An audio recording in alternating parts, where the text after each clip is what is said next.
Shalom Bapak Ibu yang terkasih di dalam nama Tuhan Yesus Kristus. Kita bersyukur hari ini kita boleh kembali datang beribadah kepada Tuhan. Meskipun dari tempat kita masing-masing, tapi biarlah hati kita tetap menyatu untuk kita boleh datang bersama-sama kepada Tuhan. Sebelumnya mari kita bersatu dalam doa, mari kita berdoa bersama-sama. Segala pujian, hormat, dan syukur kami naikkan kepadamu ya Bapa, untuk hari yang baru yang Tuhan berikan bagi kami semua. Hari ini kami mau datang beribadah kepadamu Tuhan. Biarlah ini bukan hanya sekedar rutinitas kami berbelaka, tapi kami boleh sungguh-sungguh mau menyembah, memuji, memuliakan, dan membesarkan nama Tuhan. Terima kasih Tuhan, layakan kami Bapa, untuk kami boleh datang ke hadirat-Mu. Di dalam nama Tuhan Yesus, kami siap untuk menyembah dan mengagungkan Engkau. Haleluya, amin.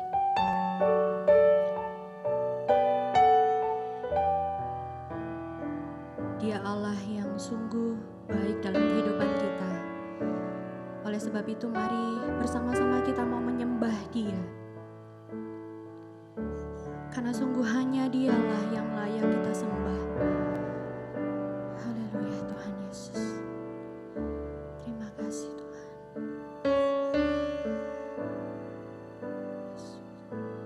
Ya Tuhanku, aku hendak bernyanyi bagimu selama ku hidup, ya Allahku,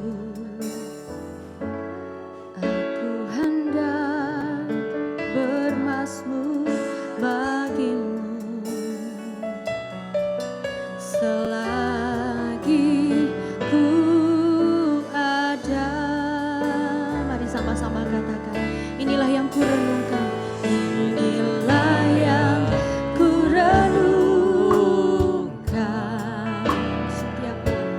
setiap waktu, nyanyian pujian dan pengagungan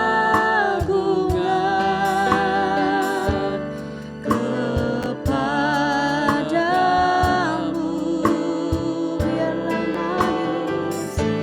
Biarlah manis kau dengar Tuhan, manis kau dengar Tuhan, dan hatiku bersuka karenamu. Mari sekali lagi sama-sama katakan, ya Tuhanku, ya Tuhanku, aku hendak bernyanyi bagimu selama kami hidup Tuhan, selama ku hidup, ya Allahku, aku hendak bermazmur bagimu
yang suci, Engkau Allah yang benar, Engkau Allah yang mulia.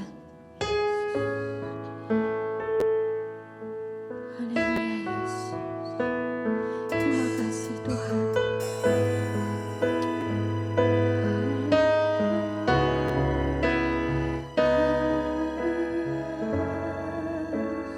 Mari sama-sama katakan. Kau Allah yang kudus, Kau Allah yang kudus,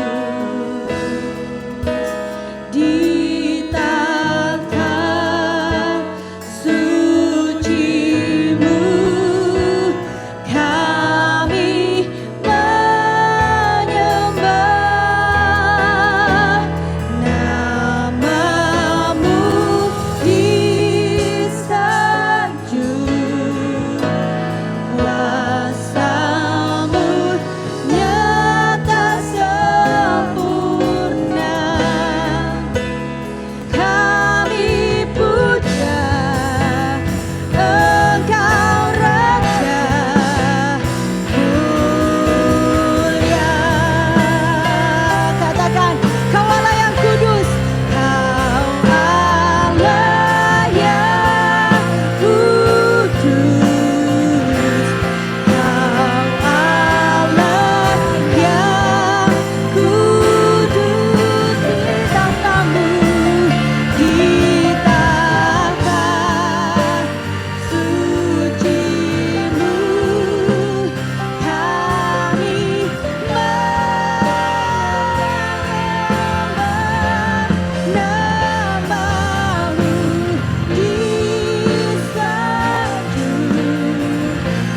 kuasa-Mu nyata sempurna.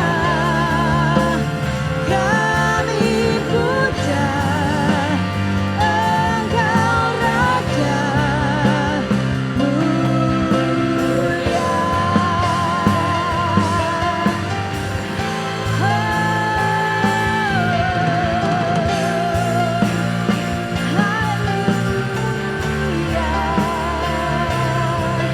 Terima kasih Tuhan, Kau yang kudus,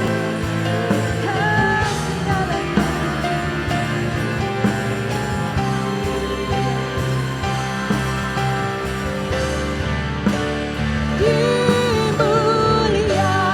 Dimuliakan, mari angkat tanganmu, katakan ditinggikan, ditinggikan.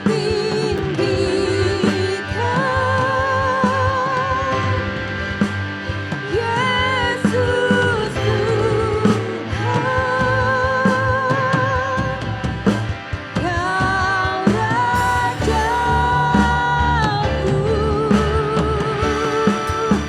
yang bertahta, yang berkuasa, yang berkuasa.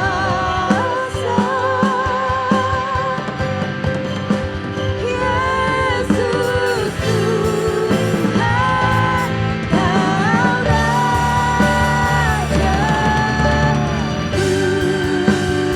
Yesus Tuhan, Yesus Tuhan, Kau Rajaku.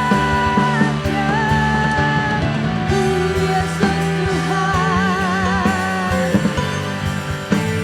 Yesus Tuhan, Kau Rajaku.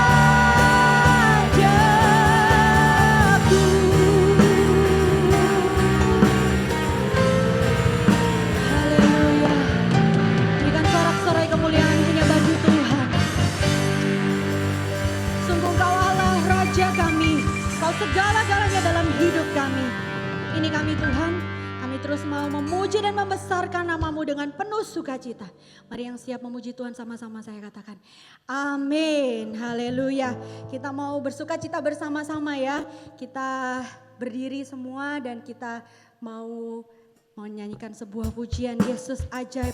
Karena betul Tuhan kita, Dialah Allah satu-satunya yang ajaib.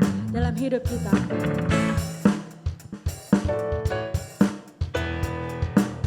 Ajaib, Tuhanku ajaib, kasih-Nya ajaib bagiku. Yesus ajaib, Yesus ajaib, Tuhanku ajaib, rahmat-Nya kekal. Yesus ajaib, Yesus ajaib, amin. Tuhanku ajaib, kasih-Nya ajaib bagiku.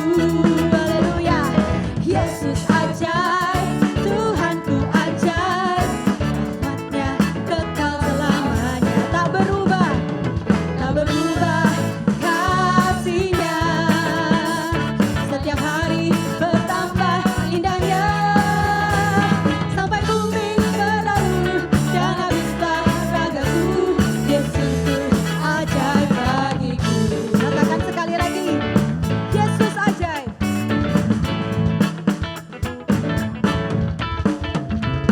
Yesus ajaib, Tuhanku ajaib, kasih-Nya ajaib bagiku. Yesus ajaib, Tuhanku ajaib, rahmat-Nya kekal selamanya. Tak berubah, tak berubah kasih-Nya. Setiap hari bertambah indahnya, sampai bumi berlalu dan habislah ragaku. Yesusku ajaib bagiku. Katakan sama-sama, Yesus ajaib, Dia berkuasa. Ada mujizat, sebab Yesus ajaib, Yesus ajaib. Yesus ajaib, Dia berkuasa, Dia berkuasa. Ada mujizat, sebab Yesus ajaib.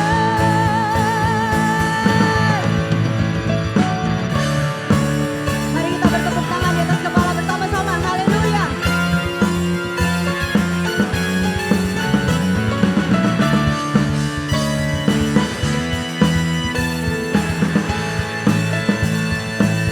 Katakan tak berubah, tak berubah kasih-Nya. Setiap hari bertambah indahnya, sampai bumi berlalu dan habislah ragaku. Yesusku ajaib bagiku. Sampai bumi berlalu, sampai bumi berlalu dan habislah ragaku. Yesusku ajaib bagiku. Sampai bumi berlalu dan habislah ragaku. Yesusku ajaib bagiku.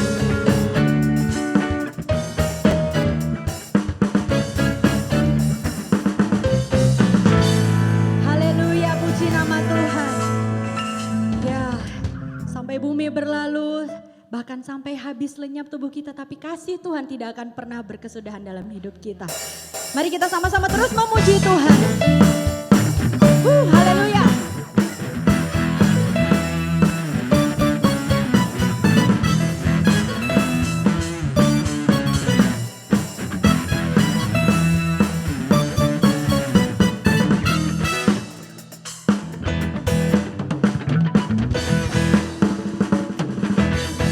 Sama-sama katakan, dan bumi pujilah Tuhan, sebab Dia ciptakan semuanya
bisa bersyukur pagi hari ini semua karena kebaikan Tuhan. Mari saatnya kita siapkan hati untuk kita mau dilawat oleh kebenaran firman Tuhan. Mari kita bersama-sama membuka hati kita nyanyikan sebuah pujian. Ku yakin saat kau berfirman.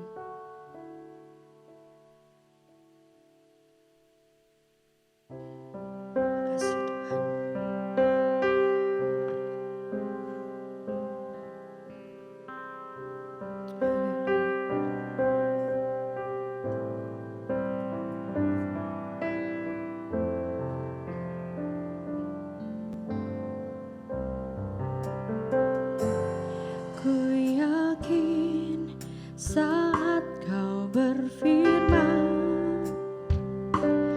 ku menang.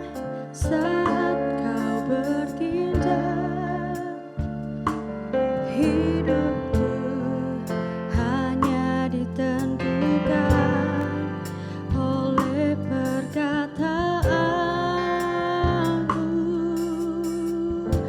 Ku aman, ku aman. Karena kau menjaga, ku kuat karena kau menopang hidupku, hanya ditentukan oleh kuasa-Mu. Sama-sama katakan, bagi Tuhan tak ada yang mustahil, bagi Tuhan tak ada yang tak mungkin. Mujizatnya disediakan bagiku, ku diangkat dan dipulihkannya. Sekali lagi katakan, ku yakin saat kau berfirman, ku menang. Saat kau bertindak, hidupku hanya ditentukan oleh perkataanmu. Kami aman Tuhan, ku aman karena kau menjaga, ku kuat karena kau menopang hidupku, hanya ditentukan oleh kuasa-Mu. Bagi Tuhan, bagi Tuhan tak ada yang mustahil, bagi Tuhan tak ada yang tak mungkin. Mujizatnya disediakan bagiku, ku diangkat dan dipulihkannya. Bagi Tuhan tak ada yang mustahil, bagi Tuhan tak ada yang tak mungkin. Mujizatnya disediakan bagiku, ku diangkat dan dipulihkannya. Ku diangkat dan dipulihkannya. Ku diangkat dan dipulihkannya.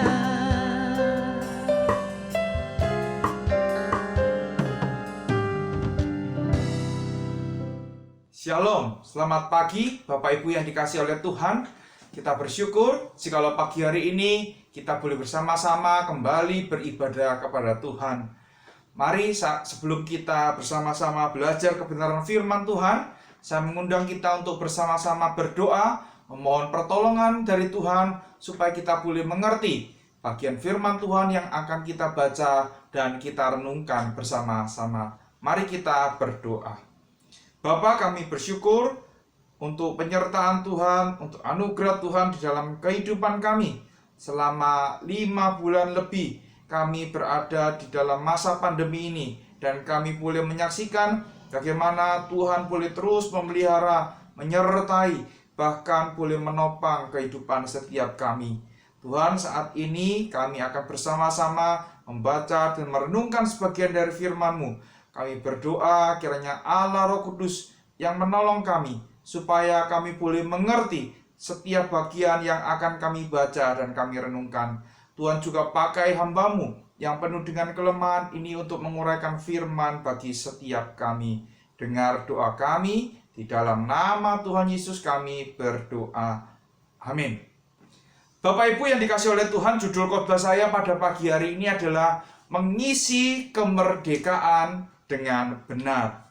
Mengisi kemerdekaan dengan benar. Mari saya mengajak kita membuka firman Tuhan yang terambil dari 1 Petrus pasal yang kedua, ayat yang ke-11 hingga ayat yang ke-17. 1 Petrus pasal yang kedua, ayat yang ke-11 hingga ayat yang ke-17. Jikalau Bapak Ibu sudah menemukan, saya mengajak kita membaca secara silih berganti. Saya ayat yang ke-11, Bapak Ibu di rumah masing-masing melanjutkan ayat yang ke-12 hingga seterusnya sampai dengan ayat yang ke-17. 1 Petrus pasal yang kedua, ayat yang ke-11.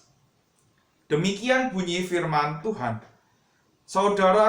Saudara-saudaraku yang kekasih, aku menasihatkan kamu supaya sebagai pendatang dan perantau, kamu menjauhkan diri dari keinginan-keinginan daging yang berjuang melawan jiwa.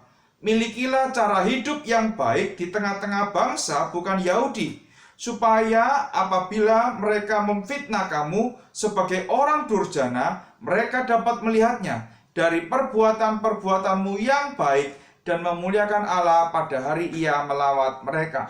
Ayat ke-13.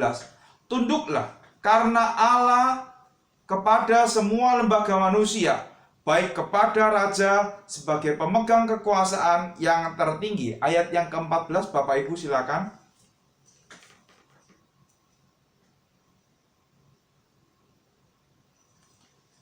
Sebab inilah kehendak Allah, yaitu supaya dengan berbuat baik kamu membungkamkan kepicikan orang-orang yang bodoh.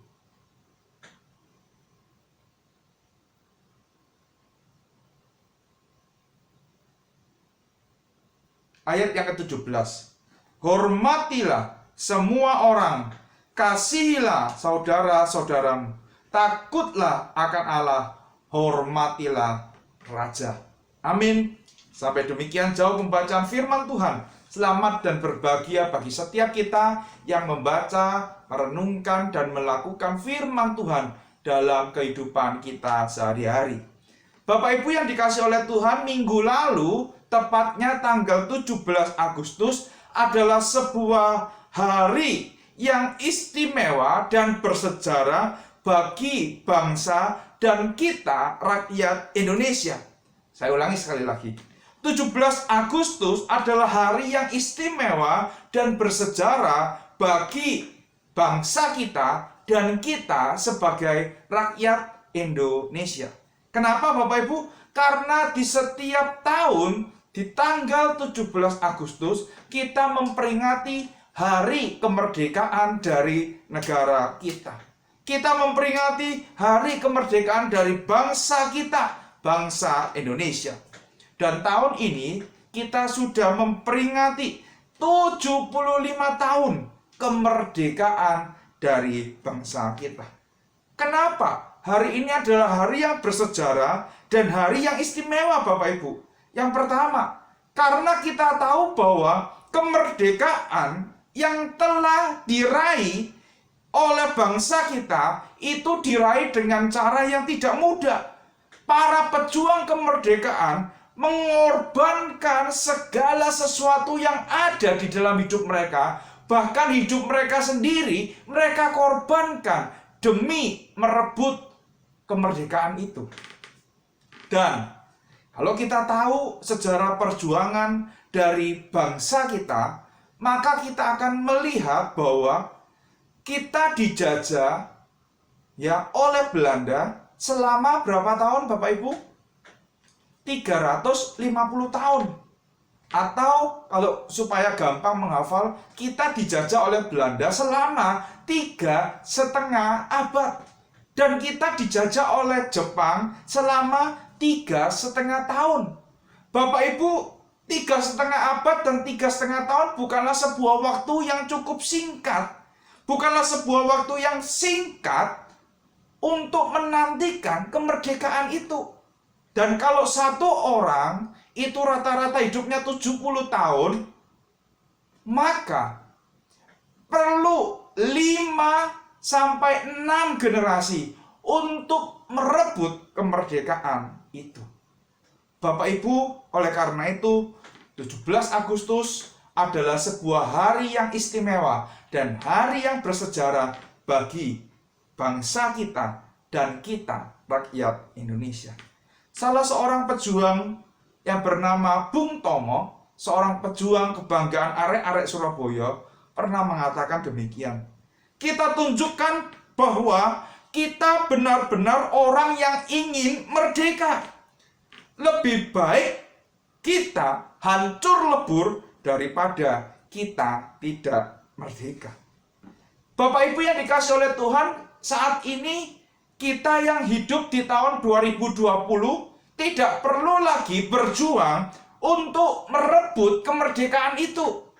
Sekarang tugas kita adalah mengisi kemerdekaan yang telah diraih oleh para pejuang bangsa kita. Tugas kita adalah mengisi kemerdekaan yang telah diraih oleh para pejuang kemerdekaan kita. Bapak Ibu yang dikasih oleh Tuhan, ada banyak cara kita mengisi kemerdekaan sebagai warga negara Indonesia. Dan kita harus ingat, selain kita adalah warga negara Indonesia, kita juga adalah warga negara kerajaan surga. Kita adalah anak-anak Tuhan. Kita adalah orang-orang yang sudah ditebus. Kita adalah orang-orang yang sudah merdeka. Tugas kita bukan memikirkan bagaimana caranya supaya dosa kita diampuni lagi, bukan. Tetapi tugas kita adalah bagaimana kita menjalani hidup kita sebagai orang-orang yang sudah mengalami anugerah dari Tuhan. Bagaimana kita sebagai orang-orang hidup di dalam sebuah kondisi kita sudah dimerdekakan oleh kematian Kristus di atas kayu salib. Oleh karena itu Bapak Ibu, ya, pertanyaannya adalah bagaimana kita dapat mengisi kemerdekaan yang telah kita terima dari Allah.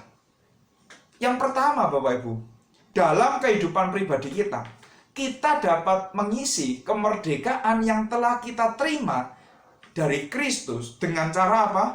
Kita menjauhkan diri dari keinginan-keinginan daging yang berjuang melawan jiwa. Saya ulangi sekali lagi. Kita dapat mengisi kemerdekaan yang telah kita raih karena pengorbanan Yesus Kristus di atas kayu salib dengan cara apa? Menjauhkan diri dari keinginan-keinginan daging yang berjuang melawan jiwa kita. Bapak Ibu yang dikasih oleh Tuhan, bukanlah sebuah kebetulan jikalau Petrus memulai bagian ini dengan mengatakan bahwa penerima surat ini dengan sebutan saudara-saudaraku yang kekasih. Bapak Ibu, kelihatannya sebutan ini adalah sesuatu yang biasa, sesuatu yang wajar, sesuatu yang lumrah. Tetapi Bapak Ibu, kalau kita belajar surat 1 Petrus ini, maka kita akan melihat bahwa sebutan ini mengandung sebuah makna yang dalam. Apa itu Bapak Ibu? Mengapa Petrus menyebut saudara-saudaranya penerima surat ini dengan saudara-saudaraku yang kekasih? Bapak Ibu coba lihat di dalam ayat yang ke-9 hingga ayat yang ke-10 dari pasal yang kedua. Di sana dikatakan apa? Tetapi kamulah bangsa yang terpilih, imamat yang rajani, bangsa yang kudus, umat kepunyaan Allah sendiri. Terus ayat yang ke-10.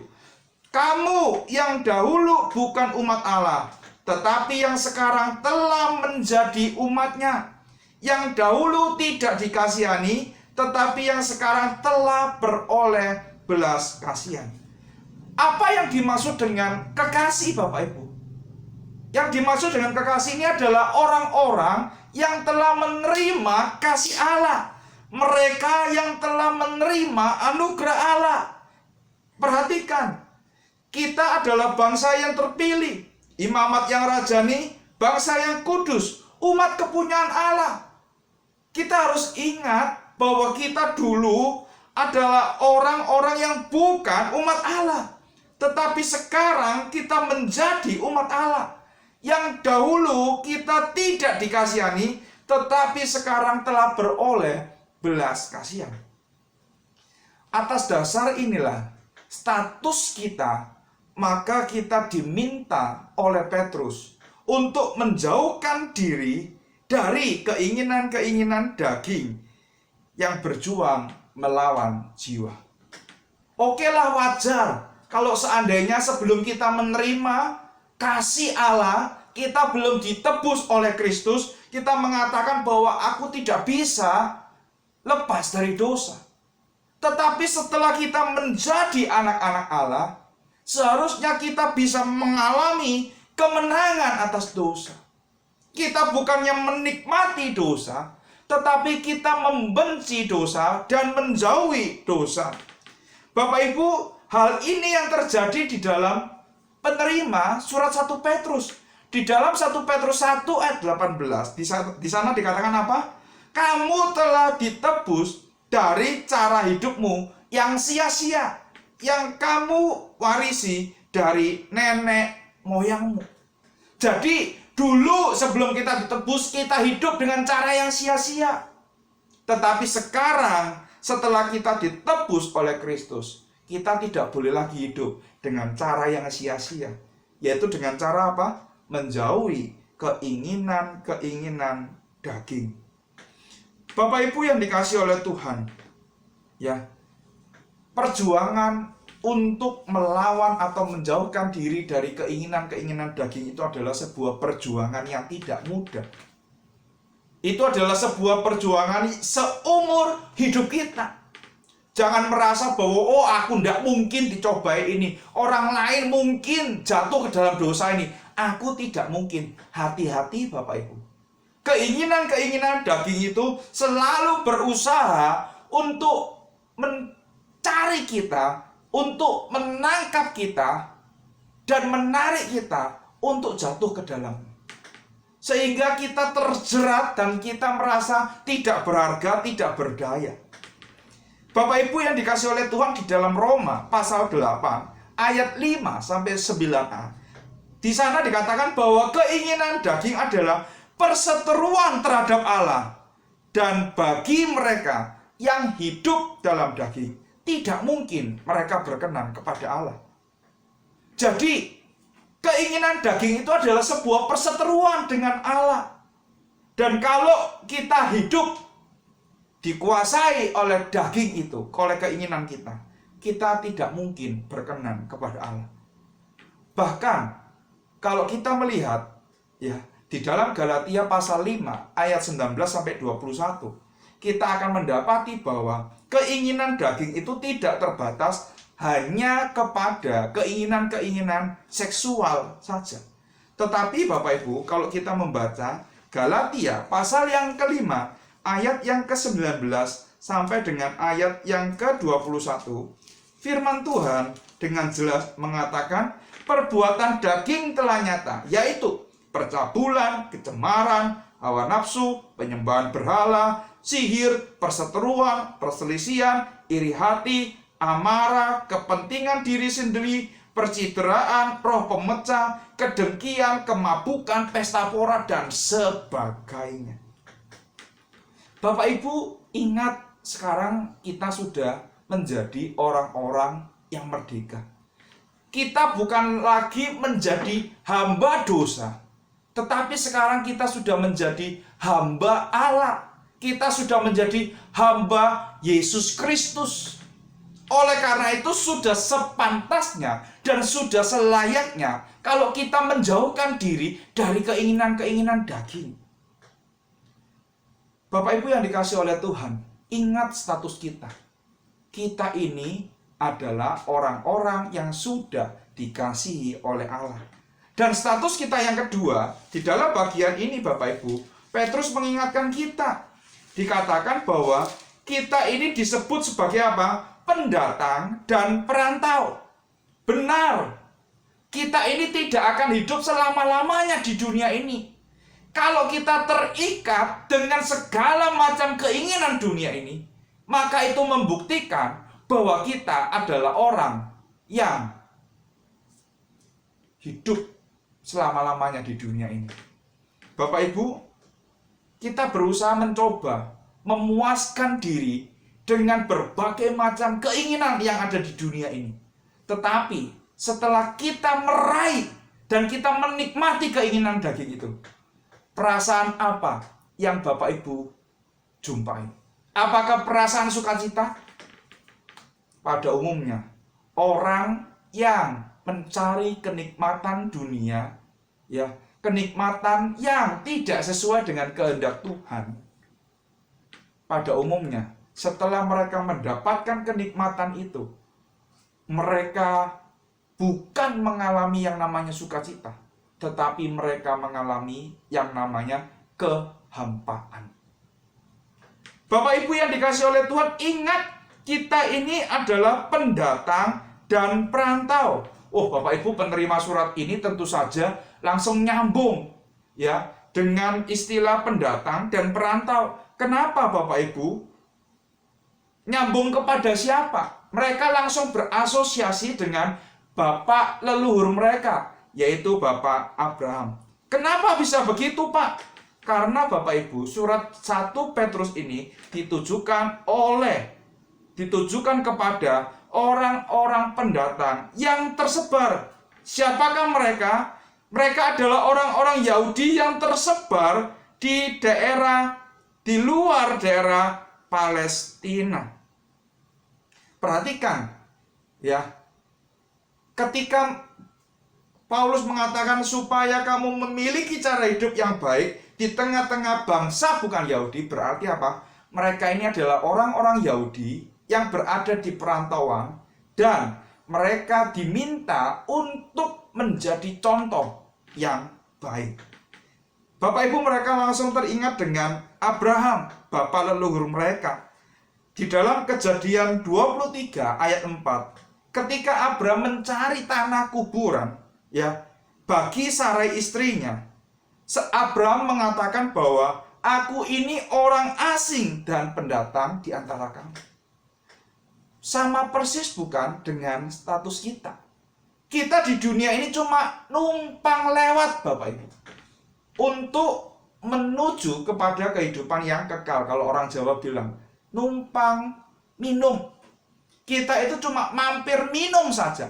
Kalau mampir itu artinya apa? Kita tidak selama-lamanya tinggal di dalam dunia ini. Oleh karena itu, kita harus mulai memiliki hidup yang sesuai dengan identitas kita. Bahwa kita adalah anggota kerajaan surga. Oleh karena itu Bapak Ibu, ketika kita tahu bahwa kita adalah pendatang dan perantau, sudah seharusnya kita tidak diikat oleh nilai-nilai dan oleh keinginan-keinginan daging di dunia ini. Bapak Ibu yang dikasihi oleh Tuhan, mari kita hidup sebagai anggota kerajaan surga, sebagai anak-anak Tuhan dengan cara melawan keinginan-keinginan daging. Dan ketika kita bisa melawan keinginan-keinginan daging itu, maka orang-orang yang melihat hidup kita akan dapat memuliakan nama Tuhan. Perhatikan, ya, mereka dapat melihatnya dari perbuatan-perbuatanmu yang baik dan memuliakan Allah pada hari Ia melawat mereka. Bapak Ibu yang dikasihi oleh Tuhan, ya, saya pernah menonton sebuah film dengan judul Catch Me If You Can. Bapak Ibu, film ini adalah film biografi, ya, yang diambil dari kisah kehidupan seseorang yang bernama Frank Abagnale Jr. Bapak Ibu, film ini diperankan oleh Leonardo DiCaprio. Apa yang menarik di dalam film ini, Bapak Ibu? Di dalam film ini, Frank Abagnale Jr. adalah seseorang yang memiliki kemampuan untuk melakukan penipuan. Dan kemampuannya ini, Bapak Ibu, menghasilkan uang yang cukup banyak yang bisa ia nikmati di sepanjang kehidupannya. Kalau Bapak Ibu menonton film ini, ya, ia pernah menjadi pilot dari sebuah maskapai penerbangan yang bernama Pan Am. Dan dari hasil penipuannya sebagai seorang pilot ini, Bapak Ibu, ya, Frank Abagnale Jr. itu berhasil mencuri 2,8 juta US dollar dari perusahaannya itu. Luar biasa, bukan? Dia bukan pilot, dia tidak sekolah pilot, tetapi bisa menerbang, ikut dalam penerbangan di pesawat. Dan dia memperoleh gaji yang cukup besar dengan cara mencuri. Bahkan ia pernah menjadi dokter, Bapak Ibu. Ia belajar bagaimana seorang dokter mengoperasi, terus kemudian ia menjadi dokter dengan cara memalsukan ijazah yang ada. Dan akhirnya apa? Dari, ya, penyamarannya sebagai seorang dokter, ia berhasil memikat hati seorang gadis. Dan akhirnya mereka menikah. Bukan hanya itu, Bapak Ibu. Frank Abagnale Jr. ini juga pernah menjadi pengacara. Menurut Bapak Ibu, Frank Abagnale Jr. ini orang yang pintar atau orang yang bodoh? Orang yang pintar, bukan? Semua orang kagum. Ketika menjadi dokter, orang kagum dengan kemampuannya. Ketika menjadi pengacara, orang juga kagum. Ketika menjadi pilot, orang juga kagum. Ia bertahan dengan penipuan yang dilakukan dari satu identitas ke identitas yang lain. Bapak Ibu, ia menjadi buronan dari FBI cukup lama. Sampai-sampai seorang detektif yang bernama Carl ini, Bapak Ibu, terus berusaha menangkap dia, tetapi akhirnya gagal. Dan hingga suatu kali, Bapak Ibu, Frank Abagnale Jr. ini tertangkap. Dan ia harus dimasukkan ke dalam sebuah penjara yang sangat ketat penjagaannya. Karena dia dikenal sebagai seorang penipu yang sangat licik. Tetapi Bapak Ibu, di tengah-tengah ia menjalankan masa hukumannya, Carl menawarkan dia, apakah dia mau membantu FBI untuk menjadi orang yang ahli, ya, di dalam mengungkapkan pemalsuan cek yang susah diungkap oleh pihak FBI. Dan akhirnya Bapak Ibu, Frank Abagnale Jr. ini sepakat dia akan membantu FBI. Ketika Jumat atau Sabtu hari itu libur bekerja, Bapak Ibu, ya. Terus kemudian si Carl ini bilang sampai jumpa di hari Senin. Kemudian Frank Abagnale Jr. ini berusaha untuk kembali di dalam kehidupannya yang lama. Ia sempat lari, tetapi apakah Carl mengejar dia? Tidak.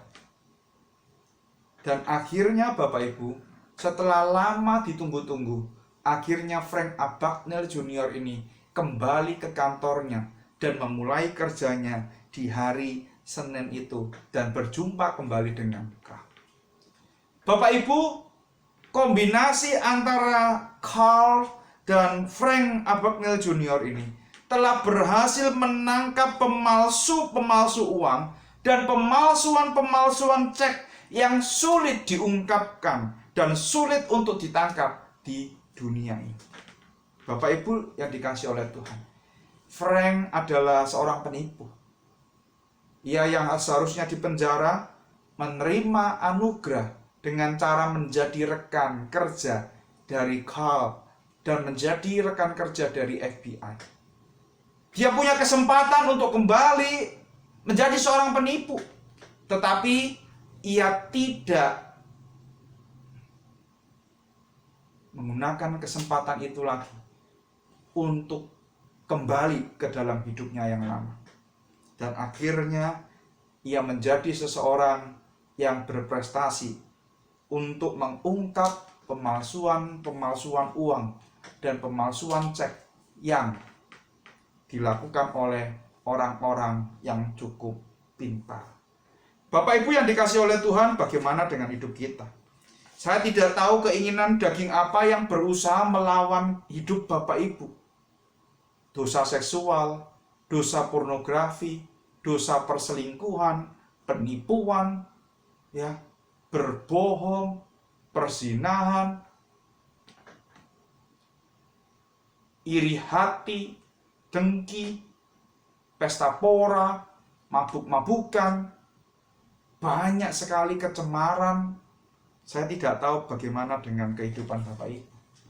Tetapi apapun pergumulan keinginan daging Bapak Ibu, mari kita ingat, kita ini adalah orang-orang yang sudah dikasihi Allah. Sudah seharusnya kita berjuang melawan keinginan daging itu. Kita ingat bahwa kita harus hidup sesuai dengan nilai-nilai kerajaan surga. Karena kita ini adalah pendatang dan perantau yang dikasihi oleh Allah. Bapak Ibu yang dikasihi oleh Tuhan, mari kita mengisi kemerdekaan yang telah kita terima dari Kristus Yesus. Dengan cara apa? Berjuang melawan keinginan-keinginan daging. Berjuang untuk menjauhkan diri kita dari keinginan-keinginan daging itu. Berjudi, susah bukan untuk dilepaskan?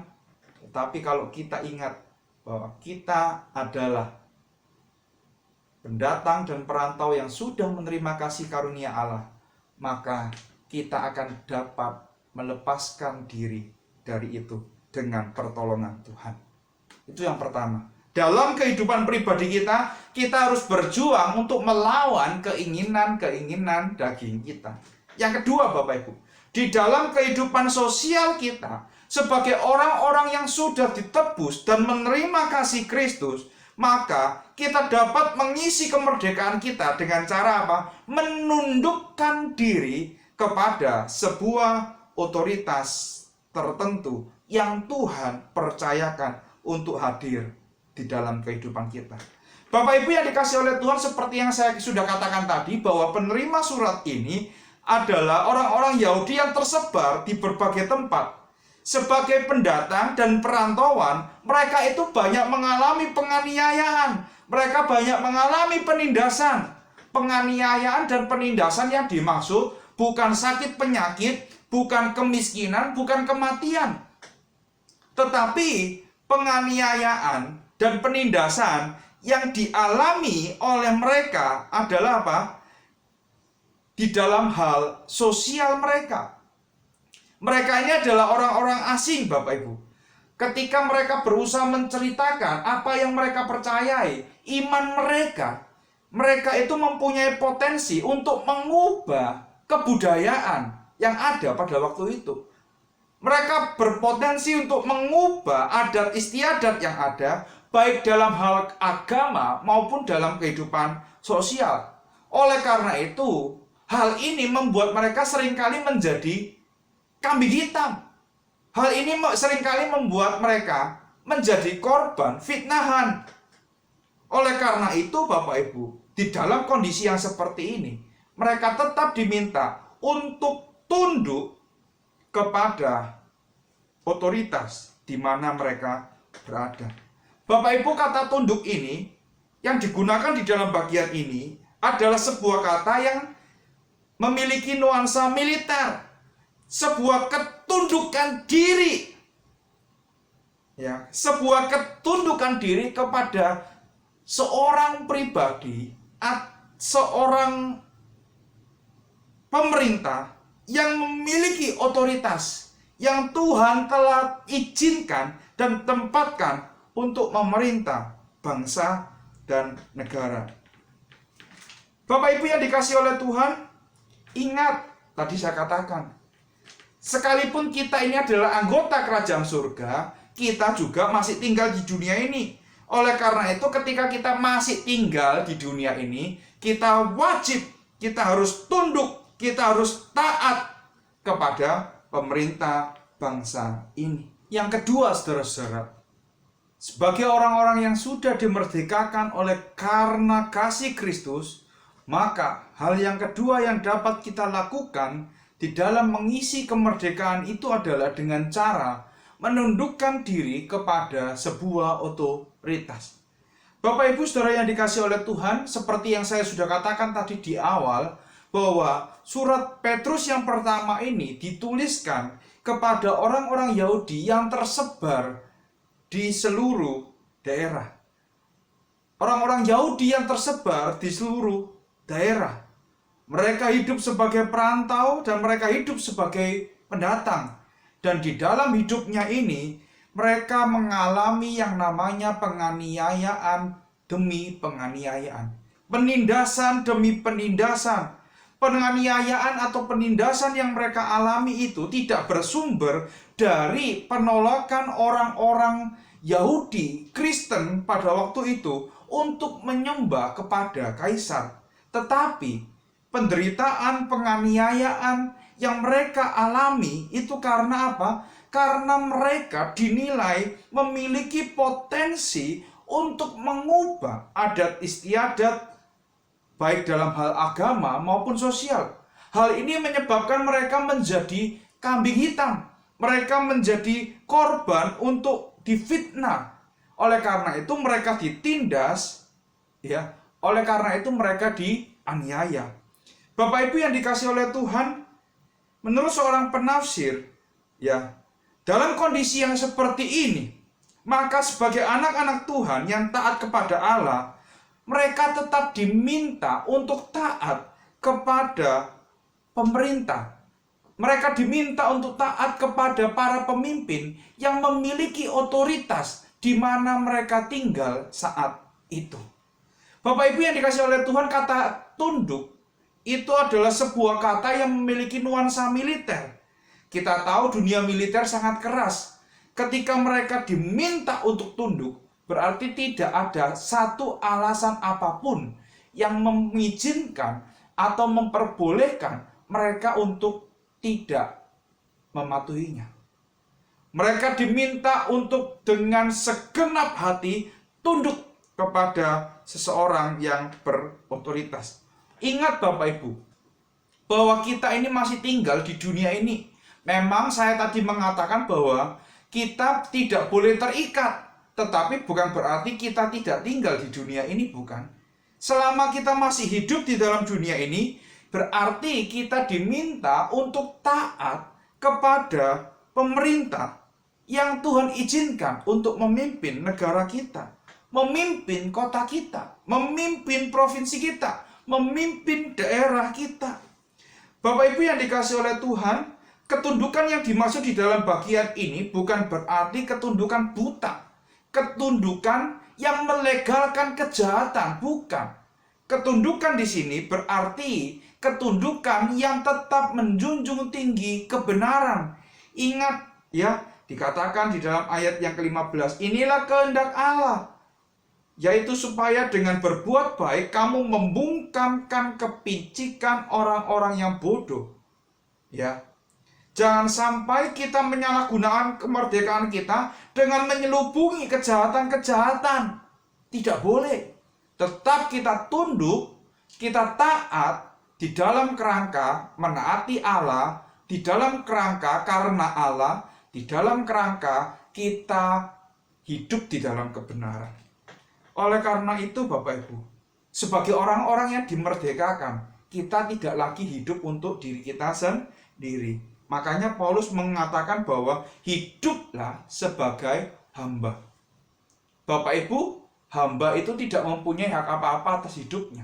Hamba itu tugasnya hanya tunduk dan taat kepada tuannya. Analogi ini digunakan oleh Paulus untuk menggambarkan demikian juga ketika engkau sebagai orang-orang yang merdeka, engkau dapat mengisi kemerdekaan itu dengan cara tunduk dan taat kepada orang-orang yang memiliki otoritas, kepada orang-orang yang Tuhan tempatkan untuk memerintah di daerah kita, di kota kita, bahkan di negara kita. Bagi Petrus, ini bukanlah sebuah hal yang dapat ditawar. Dalam hal apa Bapak Ibu kita bisa tunduk kepada pemerintah kita? Di dalam pandemi seperti ini, kita bisa tunduk dalam hal mematuhi protokol, peraturan, kesehatan yang telah dikeluarkan, ditetapkan, dan dibuat oleh pemerintah.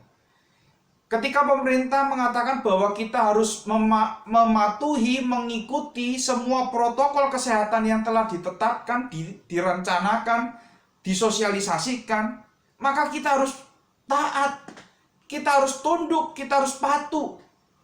Apa protokol itu?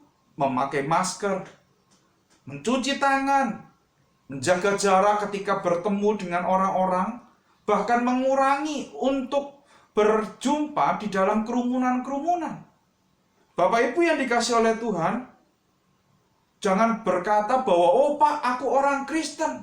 Bukankah Bapak tadi mengatakan aku sudah dimerdekakan oleh kematian Kristus di atas kayu salib? Itu berarti bahwa aku juga dimerdekakan dari infeksi virus corona.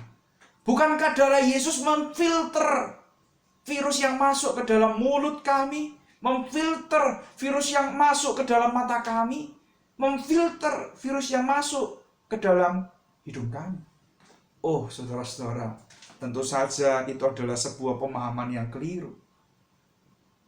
Ya, kenapa demikian? Buktinya, ada seorang rekan pendeta yang juga meninggal karena infeksi virus corona COVID-19, bukan? Bapak Ibu yang dikasih oleh Tuhan, dalam hal ini kita harus tunduk, kita harus taat terhadap himbauan yang disampaikan oleh pemerintah. Kita harus mematuhi apa yang telah mereka tetapkan. Jangan, saat ini jangan dulu mengadakan ibadah secara komunal.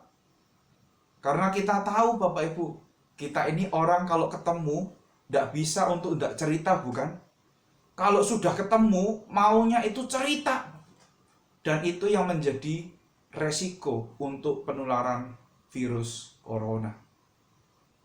Bapak Ibu yang dikasih oleh Tuhan, mari kita tunduk, mari kita taat terhadap pemerintah yang berotoritas. Mari kita melatih diri untuk hidup sebagai seorang yang mau tunduk, mau diatur, dan mau taat. Bapak Ibu yang dikasih oleh Tuhan, mari kita mengisi kemerdekaan yang telah kita terima karena pengorbanan Kristus di atas kayu salib dengan cara, yang pertama tadi adalah menjauhkan diri dari keinginan-keinginan daging yang berusaha melawan jiwa.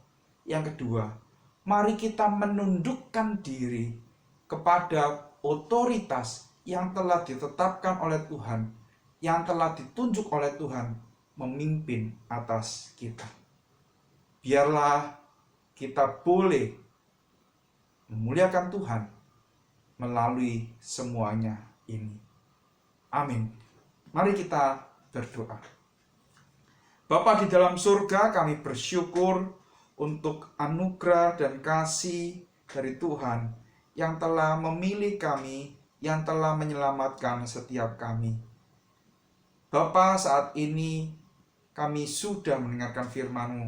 Tuhan, kiranya Engkau sendiri yang menolong kami sebagai orang-orang yang sudah mengalami kemerdekaan di dalam Kristus Yesus untuk boleh mengisi kemerdekaan itu dengan benar. Tuhan, tolong kami supaya kami juga dimampukan untuk menjauhkan diri dari keinginan-keinginan daging yang berusaha melawan jiwa kami. Dan Tuhan, tolong bantu kami untuk tunduk dan taat, untuk mau diatur oleh setiap pemimpin yang Tuhan hadirkan untuk hadir di dalam kehidupan kami. Terima kasih ya Tuhan. Terima kasih. Suara hamba-Mu telah selesai berbicara, tetapi biarlah Allah Roh Kudus yang terus bekerja di dalam kehidupan setiap kami. Dengar doa kami, dalam nama Tuhan Yesus kami berdoa. Amin. Baik Bapak Ibu, kita akan bersama-sama menyatakan pengakuan iman rasuli. Saya mengajak kita semua untuk bangkit berdiri. Mari kita menyatakan pengakuan iman rasuli bersama-sama. Apa yang kau percayai tentang Allah Bapa?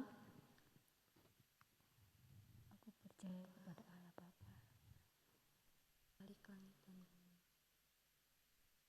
Apa yang kau percayai tentang Yesus Kristus anak Allah? Aku percaya kepada Yesus Kristus, anak Allah, Tuhan kita, yang dikandung daripada Roh Kudus, lahir dari anak darah Maria, yang menderita sengsara di bawah pemerintahan Pontius Pilatus, disalibkan, mati dan dikuburkan, turun ke dalam kerajaan maut. Pada hari yang ketiga bangkit pula dari antara orang mati, naik ke surga, duduk di sebelah kanan Allah Bapa yang Maha Kuasa, dan dari sana ia akan datang untuk menghakimi orang yang hidup dan yang mati. Apa yang kau percaya tentang Roh Kudus?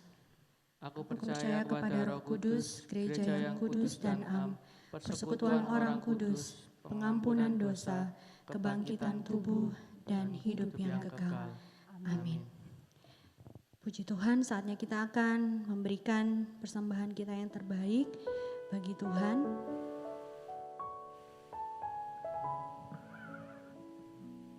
Mari sama-sama kita menyanyikan pujian, sebab Tuhan baik.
kami bersyukur Tuhan sudah memberkati setiap kami, dan inilah persembahan yang kami berikan kepadamu Tuhan. Kami memberikannya dengan hati yang penuh dengan ucapan syukur karena semua kebaikan Tuhan dan berkat Tuhan yang sudah Engkau nyatakan dalam kehidupan kami. Biarlah persembahan ini juga boleh Engkau pakai Tuhan untuk pelayanan-Mu dan juga untuk kerajaan-Mu di muka bumi ini. Terima kasih Tuhan. Di dalam nama Tuhan Yesus kami mengucap syukur dan berdoa. Haleluya. Amin. Baik Bapak Ibu, kita akan mengakhiri ibadah kita hari ini. Mari saya mengundang kita semua untuk kembali bangkit berdiri. Kita sama-sama mau nyanyikan bersama. Inilah yang kurenungkan. Haleluya. Terima kasih Tuhan.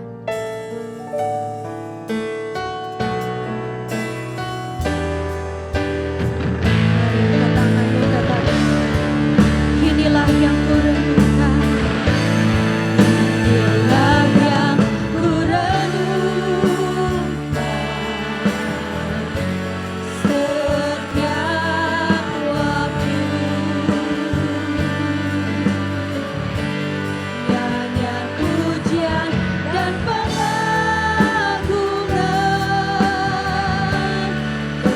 kepadamu. Biarlah manis kau dengar Tuhan, manis kau dengar Tuhan,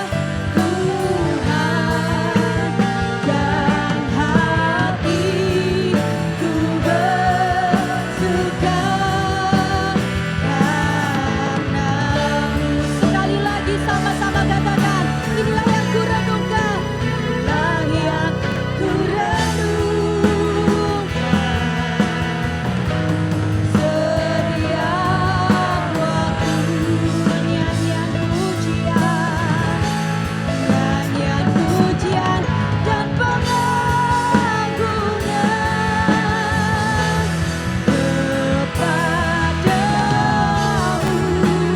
Biarlah manis kau dengar Tuhan, manis kau dengar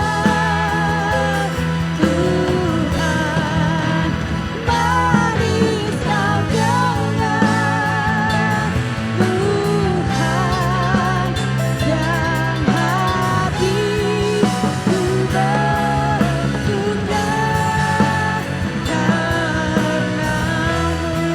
dan hatiku bersuka karenamu. Katakan, dan hatiku bersuka karenamu Tuhan, dan hatiku bersuka, dan hatiku bersuka, dan hatiku bersuka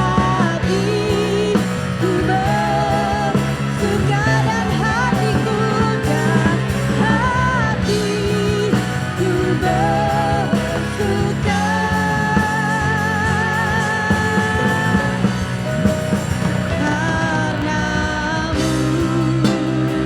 Haleluya. Terima kasih. Kita akan menerima doa bersama. Puji Tuhan, kita sudah mengakhiri ibadah kita pada pagi hari ini. Kita akan menutup di dalam doa dan mari kita menaikkan syukur kita ke hadirat Tuhan. Bapa di dalam sorga, terima kasih untuk waktu yang Tuhan sediakan bagi kami anak-anak-Mu yang terus merindukan hadirat Tuhan di dalam kehidupan mereka melalui ibadah pada pagi hari ini.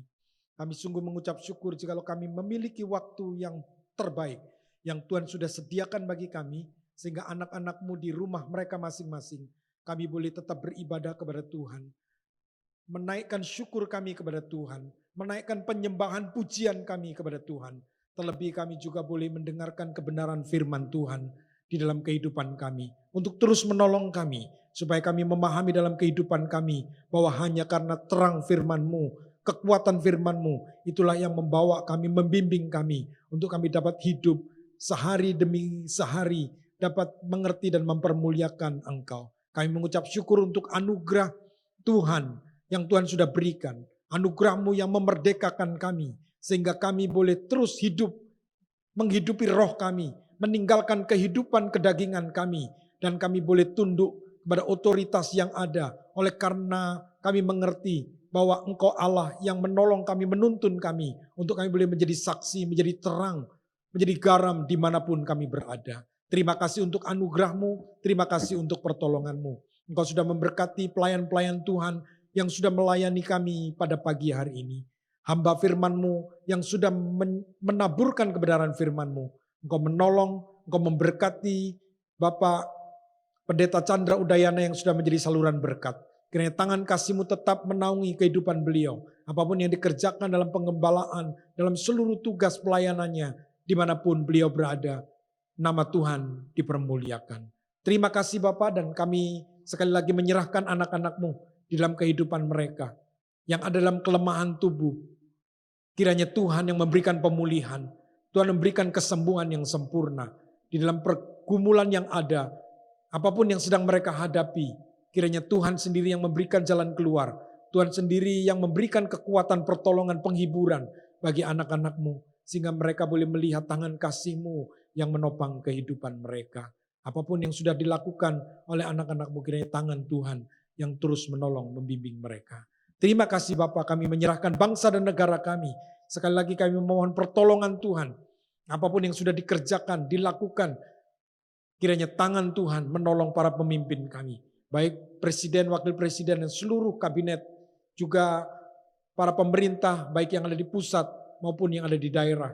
Kiranya tangan Tuhan memberkati mereka. Memberikan hikmat bagi mereka. Juga penanganan COVID-19 yang dilakukan. Kiranya tangan Tuhan juga memberkati. Tangan Tuhan memberikan kekuatan bagi petugas yang melakukan semua dengan kerja keras mereka, juga tim dokter, para medis, perawat, semua yang menangani baik pasien yang terpapar COVID-19 untuk dapat menolong mereka. Kiranya Tuhan memberikan kekuatan bagi mereka. Kami memohon Tuhan, biarlah Tuhan lepaskan bangsa kami dari segala musibah yang ada. Kiranya tangan kasih-Mu boleh tetap melawat kehidupan bangsa kami. Gereja-gereja-Mu yang ada dalam ibadah yang dilakukan, baik ibadah offline maupun ibadah online. Kiranya tangan Tuhan juga memberkati ibadah yang dilakukan dimanapun berada. Nama Tuhan dipermuliakan, umat Tuhan diberkati, umat Tuhan mendapatkan lawatan-Mu, sehingga mereka boleh merasakan cinta kasih Tuhan yang tidak berkesudahan. Terima kasih Bapak, terima kasih. Saudara-saudaraku yang terkasih dalam Tuhan, angkatlah kedua tangan-Mu dan terimalah berkat, rahmat, anugerah dari Allah Bapa. Cinta kasih anaknya yang tunggal Tuhan Yesus Kristus. Berkat penghiburan penyertaan daripada Roh Kudus yang akan menyertai kita mulai hari ini sampai selama-lamanya. Dalam nama Tuhan Yesus Kristus, hamba mohonkan doa berkat ini. Haleluya. Amin. Selamat hari Minggu. Tuhan memberkati.